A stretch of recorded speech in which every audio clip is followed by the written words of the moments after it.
નમસ્તે, good morning વિદ્યાર્થી મિત્રો.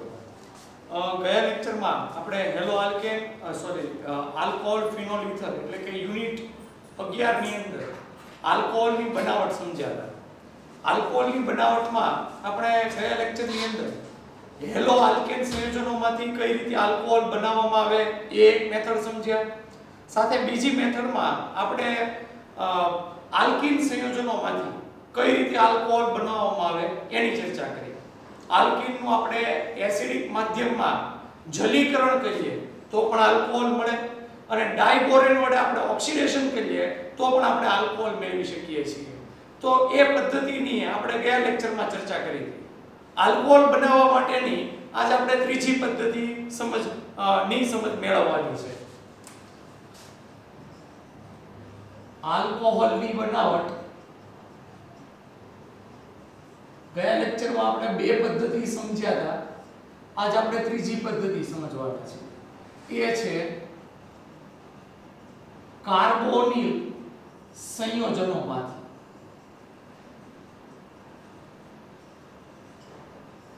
કાર્બોનિલ સંયોજન એટલે એવા સંયોજનો કે જેમાં કાર્બન અને ઓક્સિજન વચ્ચે દ્વિબંધ હોય એને કાર્બોનિલ સંયોજનો કહેવાય. કાર્બોનિલ સંયોજનોમાં વિવિધ પ્રકારના ક્રિયાશીલ સમૂહનો સમાવેશ થાય જેમાં કાર્બન અને ઓક્સિજન વચ્ચે દ્વિબંધ છે. જેમ કે આલ્ડીહાઇડ, કીટોન, કાર્બોક્સિલિક એસિડ, એસ્ટર એવા સંયોજનો ક્રિયાશીલ સમૂહોમાં કાર્બન અને ઓક્સિજન વચ્ચે દ્વિબંધ આવેલા છે. તો આજ આપણે એવા કેટલાક સંયોજનો કે જેમાં કાર્બોનિલ સમૂહ રહેલો છે એમાંથી કઈ રીતે આપણે આલ્કોહોલ મેળવીએ એની ચર્ચા કરવાની છે. એમાં સૌથી પહેલા આપણે આલ્ડીહાઇડ અને કીટોન સંયોજનોમાંથી આલ્કોહોલ મેળવવા માટેની પદ્ધતિ સમજીએ. આલ્ડીહાઇડ અને કીટોન સંયોજનો એ કાર્બોનિલ સમૂહ તો ધરાવે જ છે એટલે એમાં કાર્બન અને ઓક્સિજન વચ્ચે દ્વિબંધ છે. એનું આપણે રિડક્શન કરીએ તો એના દ્વારા આપણે આલ્કોહોલ મેળવી શકીએ છીએ. તો એમાં પહેલી આપણે પદ્ધતિ સમજીએ. પહેલા પ્રકારના સંયોજનો આલ્ડીહાઇડ અને કીટોનના રિડક્શન દ્વારા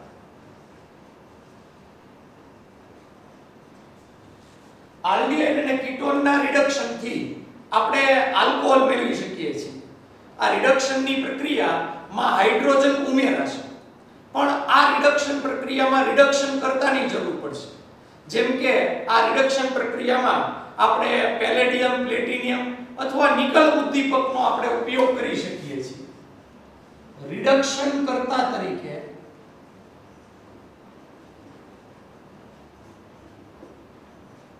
પેલેડિયમ, પ્લેટિનિયમ અથવા નિકલ જેવી ધાતુઓનો ઉપયોગ કરી શકાય છે. આ ઉપરાંત કેટલાક પ્રબળ રિડક્શન કર્તાનો પણ ઉપયોગ કરી શકાય. જેમ કે લિથિયમ એલ્યુમિનિયમ હાઇડ્રાઇડ એને LiAlH4 અણુસૂત્ર વડે દર્શાવવામાં આવે અથવા સોડિયમ બોરોહાઇડ્રાઇડ જેનું અણુસૂત્ર છે NaBH4. તો આવા પણ કેટલાક રિડક્શન કર્તાનો ઉપયોગ કરી શકાય છે. આ ઉપરાંત સોડિયમ બોરોહાઇડ્રાઇડ NaBH4 અને લિથિયમ એલ્યુમિનિયમ હાઇડ્રાઇડ LiAlH4 નો પણ આપણે ઉપયોગ કરી શકીએ છીએ. હવે આપણે સમજીએ કે કઈ રીતે રિડક્શન છે એ આલ્ડીહાઇડ અને કીટોન સંયોજનોનું થાય છે. સૌથી પહેલા આપણે આલ્ડીહાઇડ સંયોજનોની ચર્ચા કરીએ. RCHO aldehyde. આ આલ્ડીહાઇડ સંયોજનમાં કાર્બન અને ઓક્સિજન એ દ્વિબંધ ધરાવે છે એટલે કાર્બોનિલ સમૂહ ધરાવતા સંયોજન પણ કહી શકીએ. રિડક્શન એટલે એમાં હાઇડ્રોજન ઉમેરાશે H2. આ પ્રક્રિયા આપણે પેલેડિયમ ઉદ્દીપકની હાજરીમાં કરી શકીએ PD અથવા તમે પ્લેટિનિયમ અથવા નિકલ પણ લઈ શકો. કોઈ પણ આપણે ઉદ્દીપક રિડક્શન કરતાનો આપણે ઉપયોગ કરી શકીએ છીએ. સમજીએ આપણે પ્રક્રિયાને. આ પ્રક્રિયામાં જે કાર્બન ઓક્સિજન વચ્ચેના જે દ્વિબંધ હોય છે એમાંથી એક બંધ તૂટે અને હાઇડ્રોજનના જે અહીંયા આગળ બે પરમાણુ છે એમાંથી એક પરમાણુ કાર્બન આરે અને એક પરમાણુ ઓક્સિજન આરે જોડાય. પરિણામે આ નિપજ આ પ્રમાણે મળે. R કાર્બન આરે એક હાઇડ્રોજન તો ઓલરેડી હતું, હાઇડ્રોજનનો હજી એક પરમાણુ એની આરે જોડાય એટલે CH2 અને એક ઓક્સિજન આરે હાઇડ્રોજન જોડાય OH બને છે. આ રીતે આપણને આલ્કોહોલ મળે છે. આપણે આલ્કોહોલના પ્રકાર ભણી ગયા. આ આલ્કોહોલનો પ્રકાર જેમાં કાર્બન OH સમૂહ સાથે જોડાયેલો છે, બીજા એક જ આલ્કાઇલ અથવા એક જ કાર્બન હારે જોડાયેલો છે, એટલે આપણને જે આલ્કોહોલ મળે એ એક પ્રકારનો પ્રાથમિક આલ્કોહોલ મળે છે. તો મિત્રો યાદ રાખવાનું છે કે જ્યારે પણ આપણે આલ્ડીહાઇડ નું રિડક્શન કરીએ ત્યારે આપણને એનો અનુવર્તી પ્રાથમિક આલ્કોહોલ મળે છે. અનુવર્તીનો અર્થ અહીંયા આગળ જેટલા કાર્બન ધરાવતો આપણે આલ્ડીહાઇડ લીધો એટલા જ કાર્બન ધરાવતો આપણને પ્રાથમિક આલ્કોહોલ મળે છે. દાખલા તરીકે મેં અહીંયા બે કાર્બન ધરાવતો આલ્ડીહાઇડ લીધો હોય જેમ કે ઇથેનાલ, તો એટલા જ કાર્બન ધરાવતો પ્રાથમિક આલ્કોહોલ એટલે કે ઇથેનોલ મળે છે. તો આ રીતે આલ્ડીહાઇડ નું આપણે રિડક્શન કરીને આપણે એમાંથી એનુવર્તી પ્રાથમિક આલ્કોહોલ મેળવી શકીએ છીએ. હવે આપણે કીટોન નું રિડક્શન સમજીએ. RCOR ketone. કીટોનમાં પણ આ કાર્બન અને ઓક્સિજન એ બંને દ્વિબંધથી જોડાયેલા હોય છે, એટલે કે એ એક પ્રકારનો કાર્બોનિલ સંયોજન છે એમ કહી શકાય. એની આપણે પ્રબળ રિડક્શન કરતા આવડે એનું રિડક્શન કરીએ. પ્રબળ રિડક્શન કરતા ધારો કે સોડિયમ બોરોહાઇડ્રેટ NaBH4 રિડક્શન એટલે હાઇડ્રોજન ઉમેરાશે. ઉપર જે રીતે આપણે પ્રક્રિયા સમજ્યા એ જ રીતે અહીંયા પણ જે કાર્બોનિલ સમૂહ ધરાવતો કાર્બન છે, હાઇડ્રોજનના પરમાણુમાંથી એક હાઇડ્રોજન એ કાર્બન સાથે અને બીજો એક હાઇડ્રોજન ઓક્સિજન સાથે જોડાય. એટલે કે કાર્બોનિલ સમૂહમાં કાર્બન અને ઓક્સિજન વચ્ચેના જે દ્વિબંધ છે એમાંથી એક બંધ તૂટે, પરિણામે કાર્બન અને ઓક્સિજનની એક સંયોજકતા ઘટે. હાઇડ્રોજનના બંને પરમાણુ કાર્બન અને ઓક્સિજન સાથે જોડાઈ શકે છે. આ રીતે આપણને નિપજ આવી રીતે મળશે. R કાર્બન સાથે હાઇડ્રોજન જોડાશે, CH ઓક્સિજન સાથે હાઇડ્રોજન જોડાશે, OH અને આ R-M. અહીંયા પણ આપણને આલ્કોહોલ મળે છે, પણ જે કાર્બન OH સમૂહ ધરાવે છે એ બે આલ્કાઇલ અથવા બે કાર્બન હારે જોડાયેલા છે, એટલે કહી શકીએ કે એના થકી આપણને દ્વિતીયક આલ્કોહોલ પ્રાપ્ત થાય છે. તો આ રીતે કીટોનમાંથી આપણને એનો અનુવર્તી દ્વિતીયક આલ્કોહોલ મળે છે. અનુવર્તી એટલે એટલા જ કાર્બન ધરાવતો પણ દ્વિતીયક આલ્કોહોલ મળે છે. ઉદાહરણ તરીકે ધારો કે આપણે અહીં આગળ પ્રોપેનોન લીધો હોય, પ્રોપેનોન અથવા એનું પ્રચલિત નામ એસીટોન પણ છે, CH3COCH3 પ્રોપેનોન, 3 કાર્બન ધરાવતો કીટોન. તો એનો અનુવર્તી દ્વિતીયક આલ્કોહોલ મળે એટલે પ્રોપેન 2 ઓલ આપણને નિપજ મળે છે. દ્વિતીયક આલ્કોહોલ ખાસ યાદ રાખવાનું છે. તો આ રીતે આપણે કહી શકીએ આમાં કે આલ્ડીહાઇડ ના રિડક્શન દ્વારા અનુવર્તી પ્રાથમિક આલ્કોહોલ અને કીટોન ના રિડક્શન દ્વારા અનુવર્તી દ્વિતીયક આલ્કોહોલ મળે છે. એ નોંધી નાખીએ આપણે. આલ્ડીહાઇડ ના રિડક્શન દ્વારા અનુવર્તી પ્રાથમિક આલ્કોહોલ અને કીટોનના રિડક્શન દ્વારા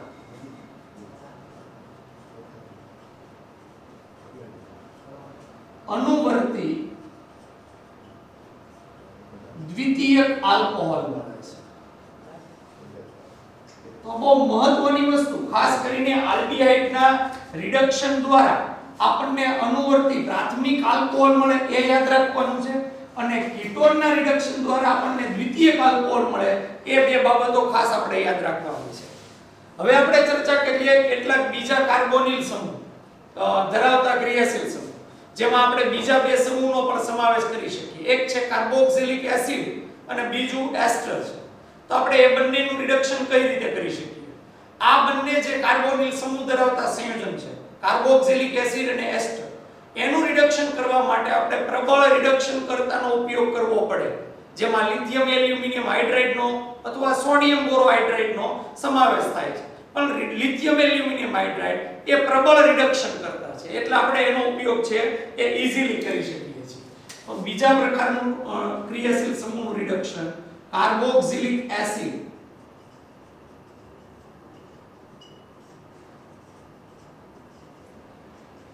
અને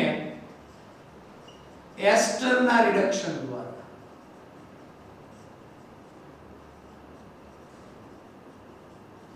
સમજીએ આપણે આ રિડક્શનની ક્રિયા જે છે એ પ્રબળ રિડક્શન કરતા લિથિયમ એલ્યુમિનિયમ હાઇડ્રાઇડ વડે કરવામાં આવે છે. રિડક્શન પ્રબળ રિડક્શન કરતા લિથિયમ એલ્યુમિનિયમ હાઇડ્રાઇડ વડે કરવામાં આવે છે. એક પ્રક્રિયા દ્વારા આપણે સમજીએ એટલે વધુ ખ્યાલ આવે. કાર્બોક્સિલિક એસિડ એટલે RCOOH કાર્બોક્સિલિક એસિડ, જેમાં કાર્બન અને ઓક્સિજનનો એક પરમાણુ એ બંને દ્વિબંધ ધરાવતા હોય એટલે એક પ્રકારનું એક કાર્બોનિલ સંયોજન પણ કહી શકાય. એનું આપણે રિડક્શન કરવાનું છે એટલે એમાં હાઇડ્રોજન ઉમેરવાના વત્તા H2. આ પ્રક્રિયા પ્રબળ રિડક્શન કરતા LiAlH4 વડે થશે. હવે પ્રક્રિયા સમજો. આનું રિડક્શન કરવા માટે આપણે અહીંયા આગળ 2 મોલ હાઇડ્રોજનના લેશું એટલે ટોટલ હાઇડ્રોજનના 4 પરમાણુની આમાં જરૂર પડશે. સમજીએ આપણે હાઇડ્રોજનના 4 પરમાણુમાંથી 2 હાઇડ્રોજનના પરમાણુ એ આ કાર્બોક્સિલિક એસિડના કાર્બન હારે જોડાઈ જશે. એક હાઇડ્રોજનનો પરમાણુ એ આ ઓક્સિજન હારે જોડાઈ જશે. અને હવે વધ્યો એક હાઇડ્રોજનનો પરમાણુ, તો આ હાઇડ્રોજનનો એક પરમાણુ અને અહીંથી આ OH એકબીજા હારે જોડાઈને H2O સ્વરૂપે દૂર થઈ જશે, પાણીના અણુ સ્વરૂપે. ઓકે, તો હવે આ કાર્બન હારે 2 હાઇડ્રોજન જોડો એટલે અહીં આગળ આપણને મળશે RCH2 અને આ બીજા ઓક્સિજન હારે એક હાઇડ્રોજન જોડો એટલે OH. આમ જુઓ તમે, અનુવર્તી પ્રાથમિક આલ્કોહોલ મળે છે, પાણીનો અણુ સાથે દૂર પણ થાય છે. તો આ પ્રક્રિયા દ્વારા આપણે કાર્બોક્સિલિક એસિડ સંયોજનોમાંથી એના અનુવર્તી પ્રાથમિક આલ્કોહોલ સંયોજનો છે એ મેળવી શકીએ છીએ. એ ખૂબ જ અગત્યની બાબત છે. વાત કરીએ હવે આપણે એસ્ટરની. એસ્ટર છે એ નું આપણે સામાન્ય રીતે રિડક્શન કઈ રીતે કરીએ એ આપણે એક પ્રક્રિયા દ્વારા સમજીએ. પણ આ પ્રક્રિયા સાથે સાથે બીજી એક મહત્વની વસ્તુ છે.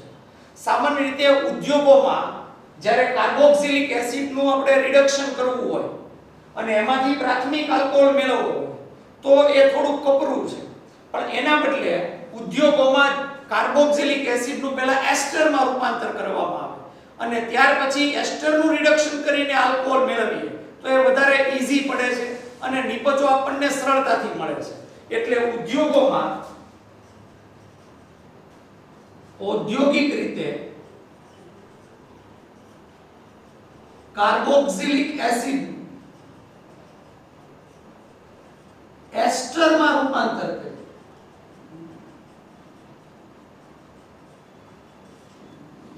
તેનું રિડક્શન કરી આલ્કોહોલ મેળવવામાં આવે છે.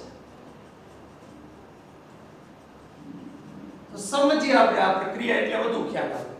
કાર્બોક્સિલિક એસિડ એટલે RCOOH. આ કાર્બોક્સિલિક એસિડમાંથી એસ્ટર મેળવવો છે. એસ્ટર એટલે RCOOR ડેશ. આપણે એસ્ટર મેળવવો હોય કાર્બોક્સિલિક એસિડમાંથી તો એની પ્રક્રિયા આલ્કોહોલ સાથે કરવી પડે, ROH આલ્કોહોલ સાથે. આ છે કાર્બોક્સિલિક એસિડ અને આ છે આલ્કોહોલનું સંયોજન. આ પ્રક્રિયા છે એ એસિડની હાજરીમાં અથવા એસિડિક માધ્યમમાં થાય એટલે ઉપર મેં H+ આયન લખેલું છે. પ્રક્રિયા છે એમાં નિર્જલીકરણ થવાથી આપણને એસ્ટર મળે. કઈ રીતે? આ આલ્કોહોલમાંથી H દૂર થશે અને કાર્બોક્સિલિક એસિડમાંથી OH દૂર થશે. H અને OH દૂર થાય એટલે H2O પાણીનો અણુ આપણે દૂર કરી નાખીએ -H2O. કાર્બોક્સિલિક એસિડમાં વધ્યું RCO એટલે એ લખી નાખું RCO અને આલ્કોહોલમાં OR ડેશ એટલે અહીંયા એ જોડી દઈએ OR ડેશ આપણને એસ્ટર સંયોજન મળે છે. તો સૌથી પહેલા તો કાર્બોક્સિલિક એસિડની આલ્કોહોલ સાથે નિર્જલીકરણ પ્રક્રિયા એટલે પાણીનો અણુ દૂર કરવાની પ્રક્રિયા થકી આપણે એસ્ટર બનાવવું પડે, જેની મેં અહીં આગળ પ્રક્રિયા લખી. આ પ્રક્રિયા ડિટેલમાં એસ્ટરીકરણ પ્રક્રિયા કહેવામાં આવે, જે આપણે આની પછીનું જે ચેપ્ટર છે કાર્બોક્સિલિક એસિડ વાળું એમાં આપણે ચર્ચા કરીશું. પણ અત્યારે માત્ર આપણે જે એસ્ટર કઈ રીતે બનાવે એક સામાન્ય પ્રક્રિયા દ્વારા સમજીએ. હવે આપણે આલ્કોહોલ બનાવવો છે એટલે એસ્ટરનું રિડક્શન કરશું. તો આ એસ્ટર નું રિડક્શન ધારો કે લિથિયમ એલ્યુમિનિયમ હાઇડ્રાઇડ રિડક્શન એટલે H2 હાઇડ્રોજન ઉમેરાશે. રિડક્શન કઈ રીતે થાય એ સમજવા જેવી વસ્તુ છે. આમાં પણ કાર્બોક્સિલિક એસિડ ની જેમ આપણે હાઇડ્રોજનના 2 મોલ લેશું એટલે ટોટલ 4 હાઇડ્રોજનના પરમાણુની આમાં જરૂર પડે. સૌથી પહેલા તો આપણે અહીંયા ધ્યાન રાખવું પડે કે RCO એટલે કાર્બન અને ઓક્સિજન જે દ્વિબંધથી જોડાણા છે અને આ OR ડેશ એ બેયના આપણે ભાગ કરવાના.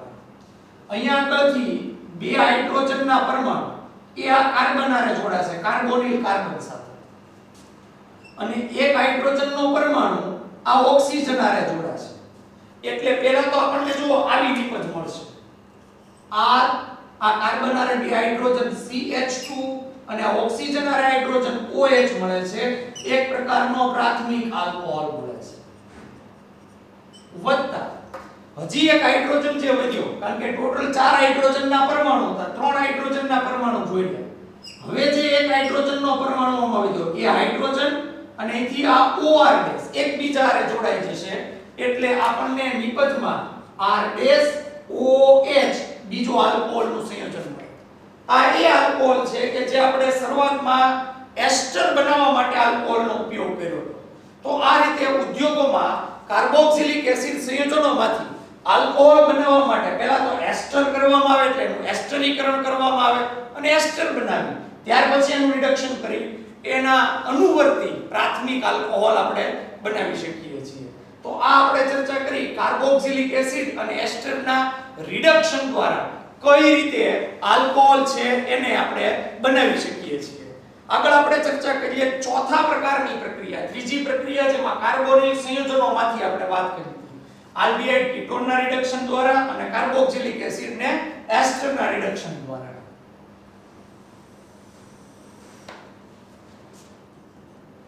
ચોથા પ્રકારની પ્રક્રિયા એ છે ગ્રિગ્નાર્ડ પ્રક્રિયકોમાંથી. બહુ અગત્યની પ્રક્રિયા ગ્રિગ્નાર્ડ પ્રક્રિયકોમાંથી.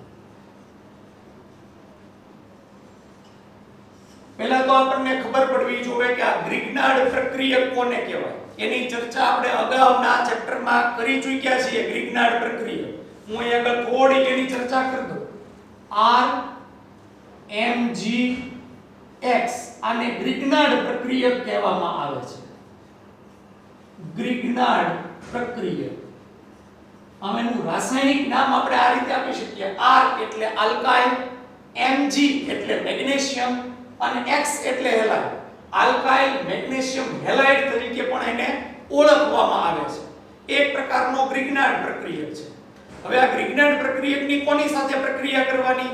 ગ્રિગ્નાર્ડ પ્રક્રિયકમાંથી આપણે જ્યારે આલ્કોહોલ મેળવવો હોય તો એની કોઈ પણ કાર્બોનિલ સમૂહ ધરાવતા સંયોજન સાથે પ્રક્રિયા કરવાની. કાર્બોનિલ સમૂહ એટલે કે જેમાં કાર્બન અને ઓક્સિજન દ્વિબંધી જોડાયેલા હોય. જેમાં આપણે અગાઉ ચર્ચા કરી આલ્ડીહાઇડ, કીટોન, કાર્બોક્સિલિક એસિડ એ બધા કાર્બોનિલ સમૂહ ધરાવતા સંયોજન છે. એની સાથે આપણે પ્રક્રિયા કરવાની. તો આપણે એવો કાર્બોનિલ સમૂહ ધરાવતો કોઈ એક સંયોજન પ્રક્રિયા સમજવા માટે લઈએ જેમાં કાર્બન ઓક્સિજન દ્વિબંધ છે. તો એ લખી નાખું કાર્બોનિલ સમૂહ. હવે એની પ્રક્રિયા ગ્રિગ્નાર્ડ પ્રક્રિયક સાથે કરવાની છે વત્તા RMGX. બહુ મહત્વની વસ્તુ. મેગ્નેશિયમ ધાતુ છે. ધાતુની વિદ્યુત ઋણતા હંમેશા ઓછી હોય જેના કારણે એના ઉપર આંશિક ઋણ વીજભાર લાગે. એના કારણે થઈને R એટલે આ આલ્કાઇલ ઉપર આંશિક ધાતુની વિદ્યુત ઋણતા ઓછી એટલે એના ઉપર આંશિક ધન વીજભાર લાગે અને આ આલ્કાઇલ ઉપર આંશિક ઋણ વીજભાર લાગે. તો પરિણામે તમે જોઈ શકો છો કે જે આપણો આ આલ્કાઇલ સમૂહ છે ઈ કેન્દ્ર અનુરાગી પ્રક્રિયક છે. કેન્દ્ર અનુરાગી એટલે જે ધન વીજભાર તરફ આકર્ષાય એ. કાર્બન ઓક્સિજન વચ્ચે દ્વિબંધ છે. ઓક્સિજનની વિદ્યુત ઋણતા વધારે એટલે આ પાઈ બંધના ઇલેક્ટ્રોન કાર્બન ઉપર ટ્રાન્સફર થાય. એની ઉપર ઋણ વીજભાર લાગે અને કાર્બન ઉપર ધન વીજભાર લાગે. હવે આ જે R- જે આંશિક ઋણ વીજભાર ધરાવતો જે ભાગ છે એ કેન્દ્ર અનુરાગી છે. એટલે એ લખી નાખું કેન્દ્ર અનુરાગી પ્રક્રિયક. એ કાર્બોનિલ સમૂહ ધરાવતા કાર્બન ઉપર હુમલો કરે છે એટલે આ R- આ કાર્બન ઉપર હુમલો કરશે. ઓકે.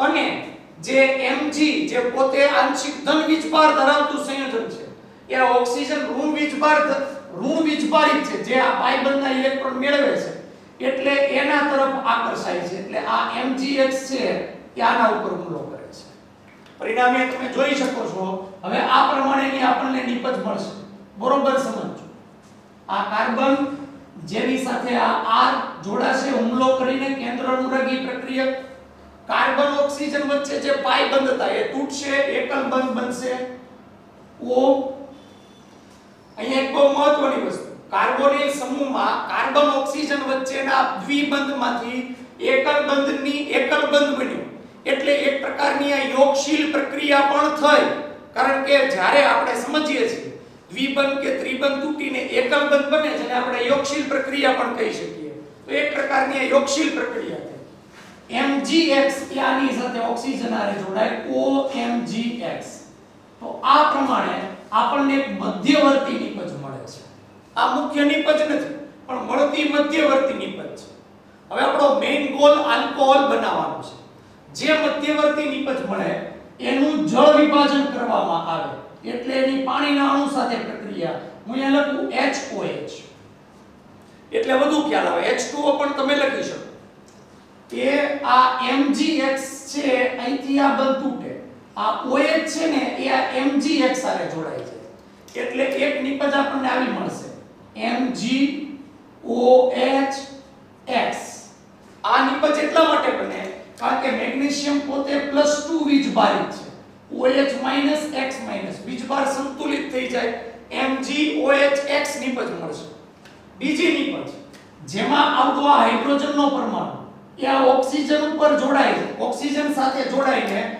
આપણને આલ્કોહોલ નિપજ આપે છે કાર્બન સાથે આલ્કાઇલ જોડાયેલો હોય અને આ રીતે આ COH આપણને આલ્કોહોલ નિપજ મળે છે તો આ રીતે ગ્રિગ્નાર્ડ પ્રક્રિયકની આપણે કોઈ પણ કાર્બોનિલ સમૂહ ધરાવતા સંયોજન સાથે પ્રક્રિયા કરીએ એટલે પ્રથમ તો આપણને મધ્યવર્તી નિપજ મળે પ્રથમ તબક્કે જે મધ્યવર્તી નિપજ છે એનું જળ વિભાજન કરીએ પાણીનો અણુ ઉમેરવાથી આપણને આલ્કોહોલ નિપજ મળે છે સાહેબ ઘણીવાર પ્રશ્ન એ થાય કયા પ્રકારનો આલ્કોહોલ મળે પ્રાથમિક દ્વિતીયક કે તૃતીયક અગાઉ આપણે ચર્ચા કરી જો આલ્ડીહાઇડ નું રિડક્શન કરીએ તો પ્રાથમિક આલ્કોહોલ મળે કીટોન નું રિડક્શન કરીએ તો દ્વિતીયક આલ્કોહોલ મળે એ જ રીતે કાર્બોક્સિલિક એસિડ નું રિડક્શન કરીએ તો પણ પ્રાથમિક આલ્કોહોલ મળે અહીંયા કયા પ્રકારનો આલ્કોહોલ તો અહીંયા મળતો આલ્કોહોલ મુખ્યત્વે બે બાબતો પર આધાર છે એક તો આપણે અહીંયા આગળ જોડાયેલો આલ્કાઇલ સમૂહ કયા પ્રકારનો આ જે કાર્બોનિલ સમૂહ કયા પ્રકારનો છે એના ઉપર આલ્કોહોલ છે એ મુખ્યત્વે આધાર રાખતો હોય છે તો સમજીએ આપણે કયા આલ્ડીહાઇડ અને કીટોન દ્વારા કેવા પ્રકારના આપણને આલ્કોહોલ મળે એની આપણે ચર્ચા કરીએ આલ્ડીહાઇડ અને કીટોનના ની ગ્રિગ્નાર્ડ પ્રક્રિયક સાથે પ્રક્રિયા કરવાથી મળતા જુદા જુદા પ્રકારના આલ્કોહોલ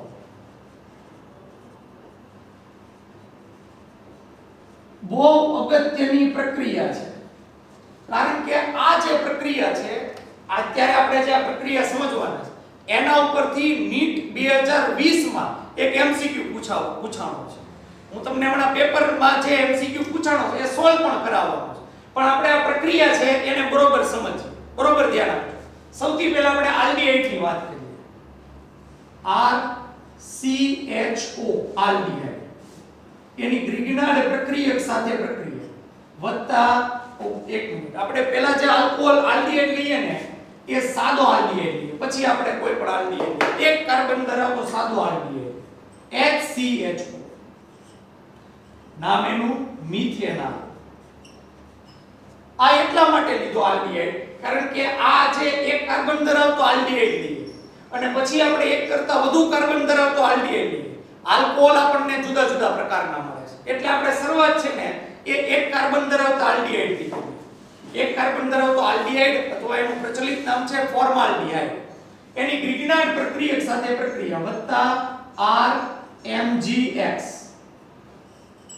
પ્રક્રિયા આપણે આગળ સમજાય એમ જે આ R છે આલ્કાઇલ એ કેન્દ્ર અનુરાગી પ્રક્રિયક છે એટલે એ કાર્બન ઉપર હુમલો કરશે અને આ MgX છે એ આ ઓક્સિજન સાથે જોડાઈ જશે એટલે પરિણામે જો આવી નિપજ મળશે આ કાર્બન અને બે હાઇડ્રોજન તો જોડાયેલા જ છે એટલે હું અહીંયા લખી નાખું બરોબર જોજો CH2 એની સાથે આ R પણ જોડાશે એટલે R ને હું આગળ લખી નાખું આગળ R સારો લાગે એટલા માટે RCH2 પછી આ તમે આમ લટકેલો રાખો તો થોડીક આપણને RCH2 એમય લખી શકાય પણ આ RCH2 શૃંખલા સ્વરૂપે વધુ સારો લાગે એટલે O એની સાથે MgX જોડી દઈએ OMgX તો પહેલા આપણને આવી મધ્યવર્તી નિપજ મળશે હવે એનું આપણે જળ વિભાજન કરીએ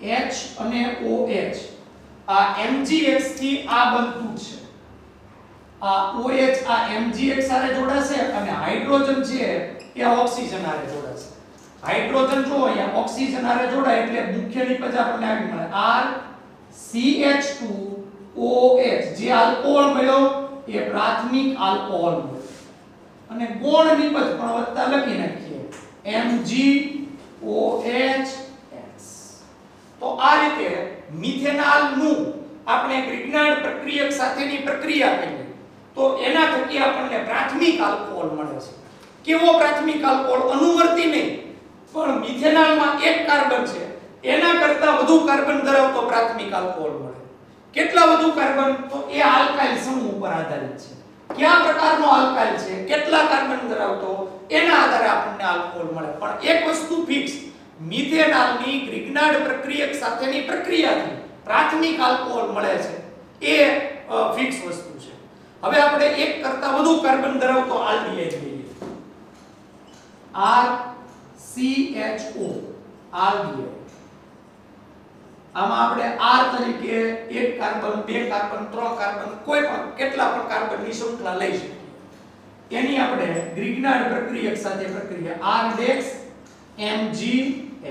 ગ્રિગ્નાર્ડ પ્રક્રિયક અહીંયા R ને R' બે જુદા પડે એટલા માટે મેં આ પ્રમાણે લખેલું પ્રક્રિયામાં કઈ નવીન વસ્તુ નથી એ જ પ્રમાણેની પ્રક્રિયા થશે આ R' કેન્દ્ર અનુરાગી પ્રક્રિયક એ કાર્બન ઉપર હુમલો કરશે અને MgX છે એ ઓક્સિજન સાથે જોડાઈ જશે નિપજ આવી મળશે R પછી આ કાર્બન હારે હાઇડ્રોજન CH આ R' છે આ કાર્બન હારે જોડાઈ જશે અને અહીંયા OMgX સ્વરૂપે આપણને પહેલા તો મધ્યવર્તી નિપજ મળશે જે મધ્યવર્તી નિપજ મળી એનું હવે જળ વિભાજન H અને OH દ્વારા તો જે MgX છે ત્યાંથી આપણે બંધ તોડીએ આ OH આની સાથે જોડાઈ જશે અને હાઇડ્રોજન આ ઓક્સિજન સાથે જોડાઈ જશે હાઇડ્રોજન ને તમે ઓક્સિજન સાથે જોડો એટલે નિપજ આવી મળે જો RCH ROH બહુ મહત્વની વસ્તુ આમાં જે કાર્બન OH સમૂહ ધરાવે એ બીજા બે કાર્બન સાથે જોડાયેલો છે એક પ્રકારનો આપણને દ્વિતીયક આલ્કોહોલ મળે છે તો આલ્ડીહાઇડ અહીંયા આગળ આપણે એક કરતા વધુ કાર્બન ધરાવતો લીધો તો ગ્રિગ્નાર્ડ પ્રક્રિયક દ્વારા આપણને મળતો આલ્કોહોલનો પ્રકાર પણ બદલાઈ ગયો તો આ બહુ મહત્વની વસ્તુ છે તમને પૂછે મિથેનોલની ગ્રિગ્નાર્ડ પ્રક્રિયક સાથેની પ્રક્રિયાથી કયા પ્રકારનો આલ્કોહોલ મળે તો પ્રાથમિક આલ્કોહોલ મિથેનોલ સિવાયના કોઈ પણ આલ્ડીહાઇડની આપણે ગ્રિગ્નાર્ડ પ્રક્રિયક સાથે પ્રક્રિયા કરીએ તો કયા પ્રકારનો આલ્કોહોલ મળે તો દ્વિતીયક આલ્કોહોલ તમારે યાદ રાખવાનું છે હવે આપણે કીટોનની પણ આ જ પ્રમાણેની પ્રક્રિયા છે એ સમજીએ RCOR' કીટોન એની ગ્રિગ્નાર્ડ પ્રક્રિયક સાથે પ્રક્રિયા RMgX અહીંયા R અને R' થી આ ગ્રિગ્નાર્ડ પ્રક્રિયકનો આલ્કાઇલ જુદો પડે ને એટલે મેં R' કરેલા છે પ્રક્રિયા સમજીએ એ જ રીતે પ્રક્રિયા આ કાર્બોનિલ સમૂહ ધરાવતો કાર્બન R' એની ઉપર હુમલો કરીને સાથે જોડાઈ જશે અને આ MgX છે એ આ ઓક્સિજન સાથે જોડાઈ જશે જો બરોબર ધ્યાન આ કાર્બન એની સાથે R ને R' તો જોડાયેલા જ છે આ R અને આ R' જોડાયેલા R' પણ જોડાઈ ગયો પછી આ ઓક્સિજન O એની હારે MgX જોડાશે MgX તો આવી આપણને પહેલા તો મધ્યવર્તી નિપજ મળે છે. કોન્સેપ્ટ એક જ છે, કોન્સેપ્ટ ક્યાંય બદલાતો નથી. ગ્રિગ્નાર્ડ પ્રક્રિયકનો આલ્કાઇલ સમૂહ એ કાર્બોનિલ સમૂહ ધરાવતા કાર્બન હારે જોડાય એ જ કોન્સેપ્ટ બધામાં છે. અને MgX એટલે મેગ્નેશિયમ હેલાઇડ એ ઓક્સિજન હારે જોડાય એ પણ કોન્સેપ્ટ એક જ છે. ઈ બદલાતો નથી. એટલે મેઇન ઈ કોન્સેપ્ટના આધારે જ પ્રક્રિયા આપણે આગળ કરવાની. ભલે ગમે ઈ તમને આલ્ડીહાઇડ કે કીટોન આપેલો હોય એની હારે આપણે કાઈ લેવા દેવા નથી. મહત્વનું આ છે. હવે આનું જળ વિભાજન કરીએ. H અને OH. જળ વિભાજનનો કોન્સેપ્ટ પણ એ જ રીતે આ MgX નો બધ તૂટે અને આ OH છે એની હારે જોડાય છે અને હાઇડ્રોજન છે એ ઓક્સિજન હારે જોડાય છે. ત્રણેયમાં એ જ રીતે આપણને નિપજ મળશે. ઓક્સિજન હારે હાઇડ્રોજન જોડાશે એટલે આવી નિપજ મળશે R C R dash R double dash અને OH. જો જે કાર્બન OH સમૂહ સાથે જોડાયેલો છે બીજા ત્રણ કાર્બન હારે જોડાયેલો છે એટલે આપણને તૃતીયક આલ્કોહોલ મળે છે અને વત્તા MgOHX આપણને અન્ય નિપજ પ્રાપ્ત થાય છે. તો આ રીતે બહુ મહત્વની વસ્તુ મિત્રો, ખાસ આટલી વસ્તુ યાદ રાખવાની. એક કાર્બન ધરાવતો આલ્ડીહાઇડ એટલે કે મિથેનોલની આપણે ગ્રિગ્નાર્ડ પ્રક્રિયક સાથે પ્રક્રિયા કરીએ તો પ્રાથમિક આલ્કોહોલ નિપજ મળે. એક કરતા વધુ કાર્બન ધરાવતા આલ્ડીહાઇડ ગ્રિગ્નાર્ડ પ્રક્રિયક સાથે પ્રક્રિયા કરીએ દ્વિતીયક આલ્કોહોલ મળે અને કીટોનની આપણે જ્યારે ગ્રિગ્નાર્ડ પ્રક્રિયક સાથે પ્રક્રિયા કરીએ ત્યારે તૃતીયક આલ્કોહોલ મળે છે. તો ખાસ આ ગ્રિગ્નાર્ડ પ્રક્રિયક સાથેની આ પ્રક્રિયા એ ખૂબ જ અગત્યની છે. એના ઉપર આપણે ધ્યાન દેવાનું છે. હમણાં આપણે કેટલાક જે કોયડા ઉકેલવાના આપણે છે એમાં નીટ 2020 નો જે પ્રશ્ન છે આની અંદર છુપાયેલો છે એ હું તમને સોલ્વ કરાવવાનો છું આ જ લેક્ચરમાં. એટલે બરોબર ધ્યાન આપીને લેક્ચરને સમજવા માટે પ્રયત્ન કરવાનો છે. તો આ આપણે વાત કરી આલ્કોહોલની બનાવટ. કુલ 4 અલગ અલગ સંયોજનોમાંથી આલ્કોહોલ બનાવી શકીએ છીએ. ગયા લેક્ચરમાં આપણે હેલો આલ્કેનમાંથી આલ્કોહોલ અને આલ્કીનમાંથી આલ્કોહોલ કઈ રીતે બનાવવામાં આવે એની ચર્ચા કરી.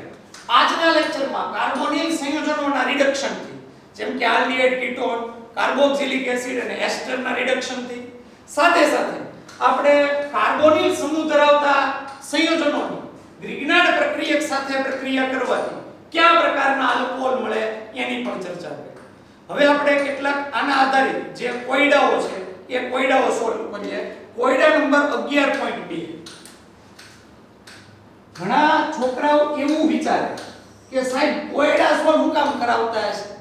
ટેક્સ્ટ બુકના કોયડા સોલ્વ કરાવે, ટેક્સ્ટ બુકના સ્વાધ્યાયના પ્રશ્નો સોલ્વ કરાવે, ટેક્સ્ટ બુકમાં લખાણ સંબંધી પ્રશ્નો એવી હું જરૂર છે? એની કરતા અલગ અલગ મટીરીયલમાંથી MCQ સોલ્વ કરાવતા હોય તો આજે જે નીટનો 2020 નું જે પેપર છે ને ઈ પેપરમાં જેને કોયડા લખાણ સંબંધી પ્રશ્નો અને સ્વાધ્યાય સોલ્વ કર્યા હોય અને જેને ટેક્સ્ટ બુક બરોબર વાંચી હોય ને એને કોઈ વાંધો ન થાય. પણ જેને એલએમના મટીરીયલ જેને મટીરીયલના નકરા થોથા ભેગા કરીને ઈ જ બધું તૈયાર કર્યું એ બધાય ધોવાઈ ગયા છે. એનું કારણ કે તમારે તમારા ઘરે અગાસીની ઉપર ઓવરહેડ ટાંકીમાં પાણી ભરવું હોય તો નીચેનું જે ટાંકો હોય જે આપણે જમીનમાં જે ટાંકો કહીએ એમાં પાણી હોય તો તમે મોટરથી પાણી ચડાવતા હો. એટલે ટેક્સ્ટ બુક છે ને એ નીચેનો ટાંકો છે, એ બેઝ છે. એમાં પાણી પહેલા ભરો એટલે ટેક્સ્ટ બુક વાંચો. ટેક્સ્ટ બુક વાંચો, એની અંદરની દરેક વસ્તુ સોલ્વ કરો, પછી તમે ગમે તે મટીરીયલ સોલ્વ કરો તો ચાલે. પણ હવે ટેક્સ્ટ બુક જ વાંચવી નથી, બીજા બધા મટીરીયલમાં જ ફાંફા મારવા છે તો પછી નીટનો પેપર જે બહુ ઈઝી હતો એ બધાને અઘરો જ લાગવાનો છે. જો કે નીટનું પેપર આ વખતનું કેમિસ્ટ્રી માટે બહુ સરળ હતું એમ હું કહી શકું છું. વાત કરીએ આપણે કોયડા નંબર 11.2.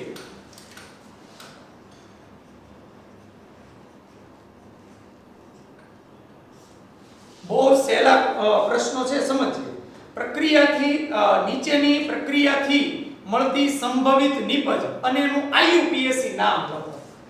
સૂચનાઓ લખતો નથી, સીધું જ આપણે જે કોયડો છે એ ઉપર જ જઈએ. બ્યુટેનોલનું ઉદ્દીપકીય રિડક્શન. બ્યુટેનોલનું ઉદ્દીપકીય રિડક્શન. જો આમાં પ્રક્રિયા લખવાની જરૂર ન પડે, તમારે આમ માની લો કે એમ કીધું હોય MCQ માં બ્યુટેનોલના ઉદ્દીપકીય રિડક્શન દ્વારા મળતી નિપજનું IUPAC નામ અને બંધારણ લખો તો ઘણા પ્રક્રિયા લખવા પડે પણ એવી જરૂર નથી આવો ફટાફટનો જવાબ હોય તો કઈ રીતે આપવું તો જો આપણી પાસે પહેલી મહત્વની વસ્તુ બ્યુટેનોલ એટલે 4 કાર્બન ધરાવતો આલ્ડીહાઇડ છે તો ખ્યાલ આવી જાય 4 કાર્બન ધરાવતો આલ્ડીહાઇડ હવે એનું ઉદ્દીપકીય રિડક્શન કરવાનું તો જો આ ઉદ્દીપકીય રિડક્શન જ બન્યા આલ્ડીહાઇડનું આપણે ઉદ્દીપકીય રિડક્શન કરીએ તો મેં લખેલું છે જો અનુવર્તી પ્રાથમિક આલ્કોહોલ મળે એટલે જેટલા કાર્બન ધરાવતો આલ્ડીહાઇડ લીધો હોય એટલા જ કાર્બન ધરાવતો પ્રાથમિક આલ્કોહોલ મળે તો અહીંયા કેટલા કાર્બન ધરાવતો આલ્ડીહાઇડ 4 કાર્બન ધરાવતો આલ્ડીહાઇડ તેમાંથી 4 કાર્બન ધરાવતો પ્રાથમિક આલ્કોહોલ મળે તો આપણને આન્સર આ પ્રમાણે મળે CH3 CH2 CH2 CH2OH જો આ 4 કાર્બન ધરાવતો પ્રાથમિક આલ્કોહોલ નામ એકદમ સહેલું 4 કાર્બન એટલે બ્યુટેન એમાં પહેલા કાર્બન ઉપર આલ્કોહોલ જોડાયેલો છે એટલે 1 ઓલ નામ લખી નાખો પ્રક્રિયા લખવાની જરૂર યાદ તમે પ્રક્રિયા લખો આ પ્રમાણે તમે એનો જવાબ પણ લઈ શકો છો પણ ફટાફટ આ રીતે સીધો પણ જવાબ આપણને મળી શકે છે બીજું આપણે લઈએ મંદ સલ્ફ્યુરિક એસિડની હાજરીમાં પ્રોપીનનું જલીકરણ મંદ સલ્ફ્યુરિક એસિડની હાજરીમાં પ્રોપીનનું જલીકરણ હવે જો આ પ્રક્રિયાને બરોબર પહેલા સમજો શબ્દ સ્વરૂપે સમજો કોનું જલીકરણ કરવાનું પ્રોપીન એટલે આલ્કીનનું જલીકરણ આલ્કીનની પ્રક્રિયા ગયા લેક્ચરમાં ભણ્યા હતા મંદ સલ્ફ્યુરિક એસિડની હાજરીમાં એટલે એસિડિક માધ્યમમાં જલીકરણ થાય આલ્કીનનું જલીકરણ એટલે પાણીનો અણુ ઉમેરાવો અથવા એને જળ વિભાજન પણ કહેવાય તો આ પ્રોપીનનું જ્યારે આપણે જલીકરણ કરીએ ત્યારે આપણે ગયા લેક્ચરમાં ભણ્યા કે આપણે પ્રોપીન કોઈ પણ આલ્કીનમાંથી આલ્કોહોલ મેળવવા માટેની બે પ્રક્રિયા ભણ્યા એક આ એસિડિક માધ્યમમાં જલીકરણની પ્રક્રિયા તો એમાં માર્કોનિકોનો નિયમ લાગુ પડ્યો માર્કોનિકોના નિયમ પ્રમાણે OH સમૂહ એટલે ઋણ આયન ધરાવતો સમૂહ એ એવા કાર્બન આરે જોડાય દ્વિબંધ ધરાવતા કે જેની સાથે ઓછો હાઇડ્રોજન હોય તો સ્વાભાવિક છે વચ્ચેના કાર્બન સાથે જ ઓછો હાઇડ્રોજન હોય એટલે આપણે અહીંયા આગળ બીજા કાર્બન ઉપર OH ને જોડશું CH3 પ્રોપીન એટલે 3 કાર્બન જુઓ હું પહેલા પ્રોપીન લખી નાખું CH3 CH દ્વિબંધ CH બરાબર આ પ્રોપીન હવે હું જલીકરણ કરવાનું છે એટલે OH ને H ઉમેરવાનું OH - n ક્યાં જોડાશે માર્કોનિકોના નિયમ પ્રમાણે એવા દ્વિબંધ ધરાવતા કાર્બન કે જેની સાથે ઓછો હાઇડ્રોજન જોડાયેલો એટલે અહીંયા OH જોડાશે અને H અહીંયા આગળ જોડાશે CH પૂરું થઈ ગયું પ્રક્રિયા મેં કરાવેલી છે એમાં તમે સોલ્વ કરીને જોઈ લેજો તો આપણને નિપજ મળશે અહીંયા આગળ પ્રોપેન 2 ઓલ આ IUPAC નામ એના પછી ત્રીજો પ્રશ્ન પ્રોપીનની મિથાઇલ મેગ્નેશિયમ બ્રોમાઇડ સાથેની પ્રક્રિયાથી અને ત્યારબાદ જળ વિભાજન કરવાથી મળતી નિપજ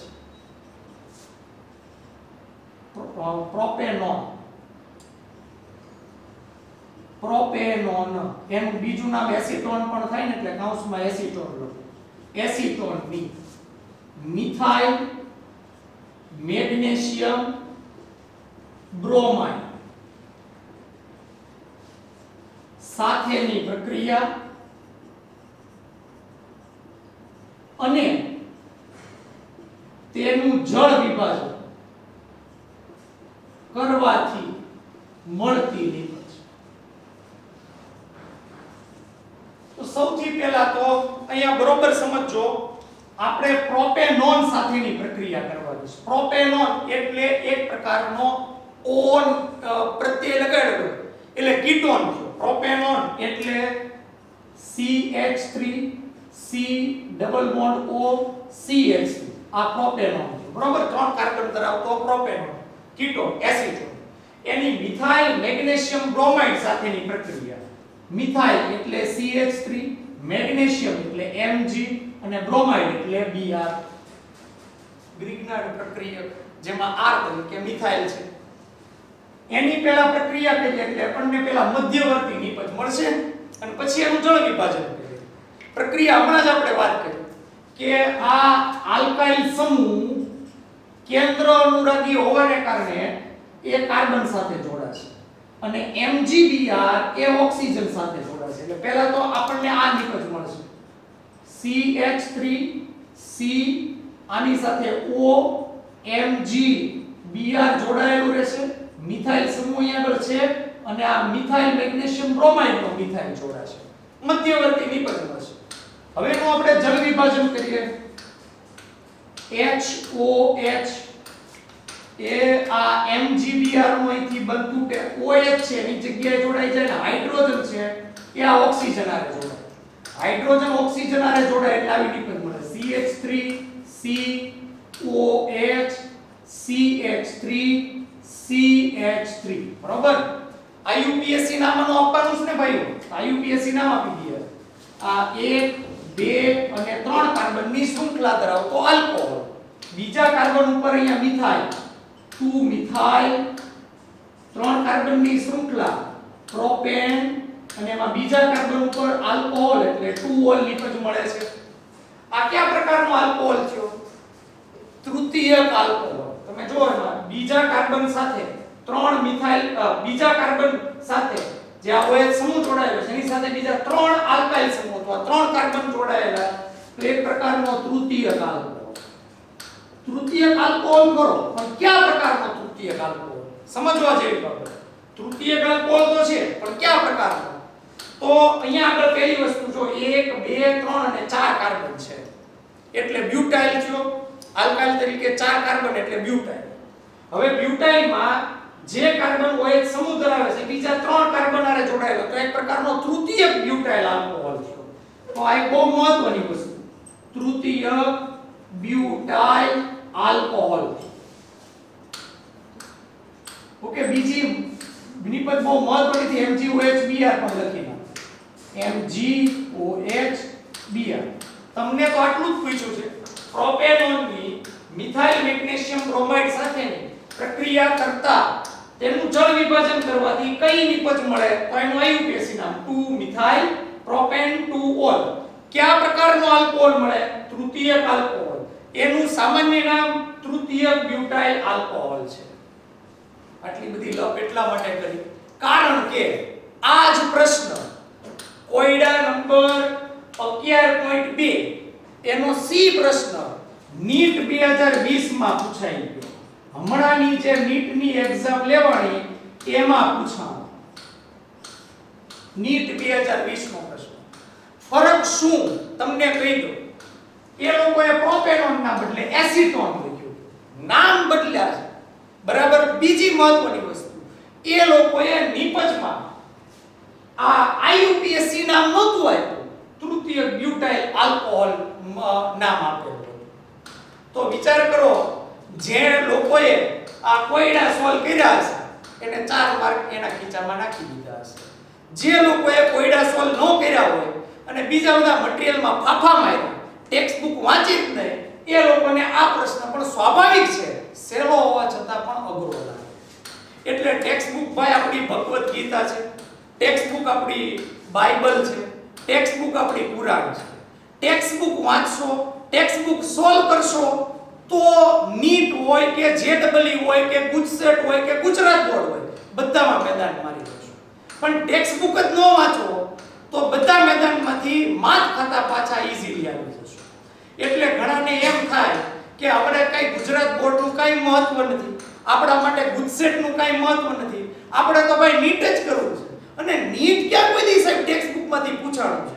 નીટ તો આપણે એલનનું મટીરીયલ કરીએ, આપણે આકાશનું મટીરીયલ કરીએ, આપણે જ્ઞાન મંજરીનું મટીરીયલ કરીએ તો જ આપણે નીટમાં સારો સ્કોર કરી શકીએ. એ હકીકતમાં તમારી ખોટી હવા છે. હા, તમે એ બધા મટીરીયલ કરો, એમાં કઈ મારો કઈ વિરોધ નથી, પણ પહેલા ટેક્સ્ટ બુક કરો. હવે ટેક્સ્ટ બુક જ ન ફાવતી હોય અને તમે ઓલા બધા ઊંચા પાયેલા બધા મટીરીયલ જ કરવા જાઓ તો સ્વાભાવિક છે તમારો પાયો જ કાચો છે તો તમે ઉપરના મટીરીયલમાંથી કાંઈ પણ ઉકાળી ન શકો. એટલે બહુ મહત્વની વસ્તુ છે. મેં એટલા માટે આ કોયડો છે. જો કે આજ તો જોગાનું છું, આજ મારે જે ટોપિક કરાવવાનો હતો એ ટોપિકના આધારે કોયડા સોલ્વ કરાવવાના હતા, એમાંથી જ નીટ 2020 નો પ્રશ્ન પૂછાયો. તમે પ્રશ્ન એક બીજી મહત્વની વસ્તુ કહી દો. હવે આ જે નીકળ્યું છે તો એની જ વાત કરી દો. નીટ 2020 માં હેલો આલ્કેન હેલો એરીન આપણે આની પહેલાનું જે ચેપ્ટર જે હલાયું એમાંથી કયો પ્રશ્ન પૂછાણો જો તમને નવાઈ લાગશે નીટ 2020 માં હેલો આલ્કેન હેલો એરીન માંથી કયો પ્રશ્ન પૂછાણો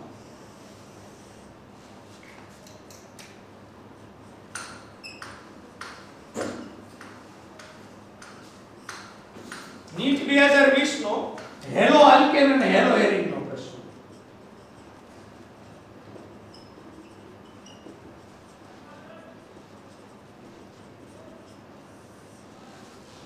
પ્રશ્ન આવો છે 2-bromopentan ની વિલોપન પ્રક્રિયાથી બનતો પેન્ટેન 2-ઈન નીચેનામાંથી શોધો 2-bromopentan ની વિલોપન પ્રક્રિયામાં મળતો પેન્ટેન 2-ઈન આપણને આવી નિપજ આપી છે પેન્ટેન 2-ઈન પેન્ટ 2-ઈન સોરી પેન્ટ 2-ઈન માટે નીચેનામાંથી શું છે માટે નીચેનામાંથી શું છે નીચે ચાર ઓપ્શન આપેલા છે જોઈએ પહેલો ઓપ્શન એ बीटा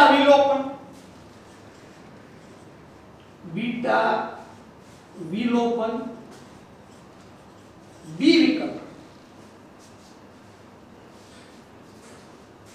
Z-सेव नियम ने अनुसरे Z-सेव नियम ने अनुसरे त्रीजो विकल्प डिहाइड्रोहेलोजिनेशन અને ચોથો વિકલ્પ નિર્જલીકરણ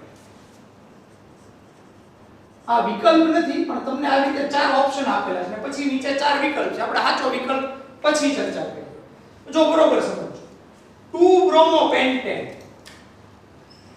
2-bromopentan એટલે આ એનું સૂત્ર છે જો CH3 CH Br CH2 CH2 CH 1 2 3 4 5 carbon અને એમાં બીજા કાર્બન ઉપર બ્રોમો એટલે 2 બ્રોમો અને 5 કાર્બનની શૃંખલા પેન્ટેન એની વિલોપન પ્રક્રિયા આપણને બધાને ખ્યાલ છે આપણે આગળ ભણી ગયા વિલોપન પ્રક્રિયા આલ્કોહોલિક KOH ની હાજરીમાં થાય નિપજ કઈ આપેલી છે એ આપણને આપી દીધું જો પેન 2 નિપજ મળે પણ આપણે પ્રક્રિયા આવડે છે એટલે આપણે લખીએ જો એ અહીંથી આ K અને અહીંથી આ Br -KBr દૂર થઈ જશે પોટેશિયમ બ્રોમાઇડ જે કાર્બન સાથે હેલોજન જોડાણો છે આલ્ફા કાર્બન એની બાજુનો બીટા કાર્બન બીટા કાર્બન અહીંયા બે છે જો પાછળ મ્યુઝિક એ નીટ નો આપણે ક્વેશ્ચન સોલ્વ કરીએ છીએ બીટા કાર્બન અહીંયા આગળ બે છે આ પણ બીટા કાર્બન છે